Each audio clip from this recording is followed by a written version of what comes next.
I want to get in some thoughts on central bank digital currencies. You talk a lot about it in the book, the coming of CBDCs. Um, how far away are we from that reality, and your thoughts on central bank digital currencies?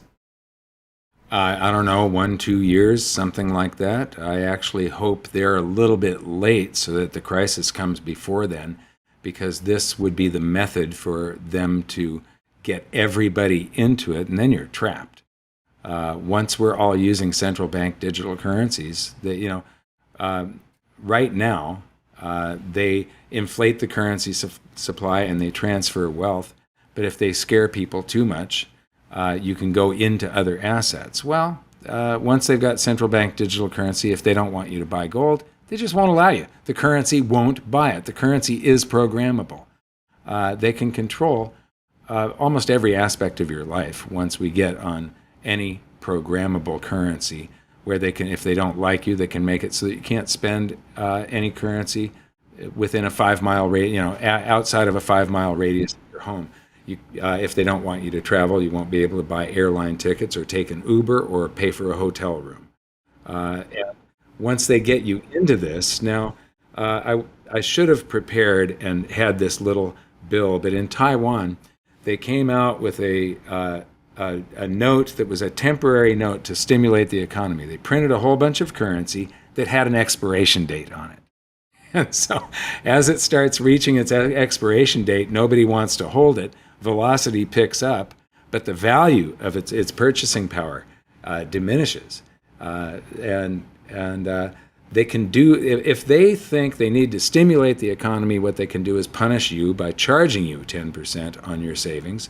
And if you notice your savings vanishing at this amazing rate, you're going to spend it before it vanishes. So they can cause, this is the one area that the Federal Reserve and the currency creators, they don't have direct control over it. That's the emotion of the public is what controls velocity, whether or not you feel good enough to go out and spend. So if they want you to go out and spend, they'll just punish you if you don't.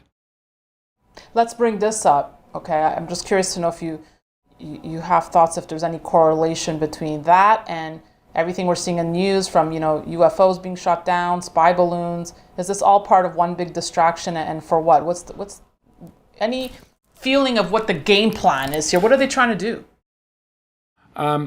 Well, I don't know. The world has changed so much in the last 3 years that I just find it absolutely unbelievable. And I didn't believe evil at this scale existed.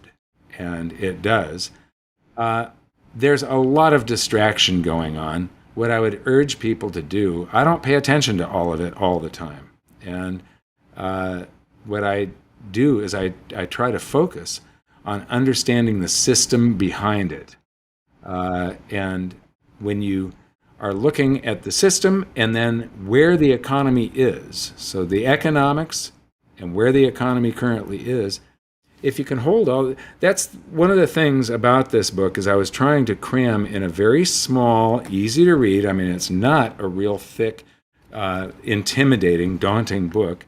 And I try and do it in very simple language so that somebody can, if you understand how currency is created, the difference between price versus value, some simple economics and the current state of the global economy, and then you understand the differences between the 70s bull market and today, the vast amounts of currency floating around, the paper wealth that is floating around the planet. It is a blizzard of paper, and it'll all try and land on that same tiny pile of gold one day, and that will cause an absolute explosion.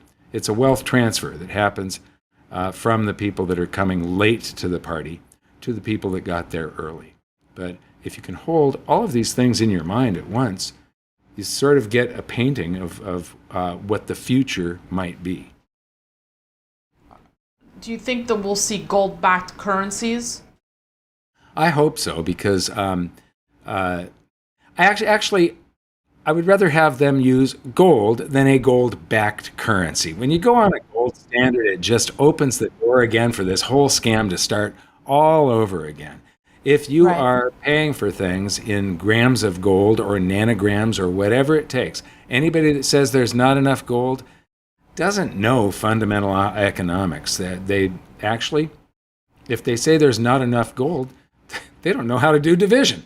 I mean, if you look at the number, you could give every atom of gold in a single ounce of gold, a serial number that could be put in a vault, and as long as it's this one stable thing, and you have a number that is not something that a government can expand or contract at any moment, and it's not something that's borrowed into existence and then vanishes as it's being paid back, that could be used, and there would be more units of currency than currently exist on the planet with just the 1 ounce. However, if you were doing that with just 1 ounce, the amount of work and time and effort put into mining that 1 ounce wouldn't equal the amount that that 1 ounce would buy.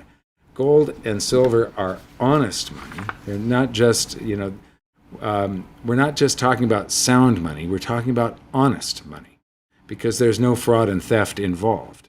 With fiat currencies, there is fraud and theft. Every transaction, with gold, the amount of time and effort to dig it up, mine it, refine it, mint it into a coin, and then buy something with it, it's an equal trade. You're trading something for something.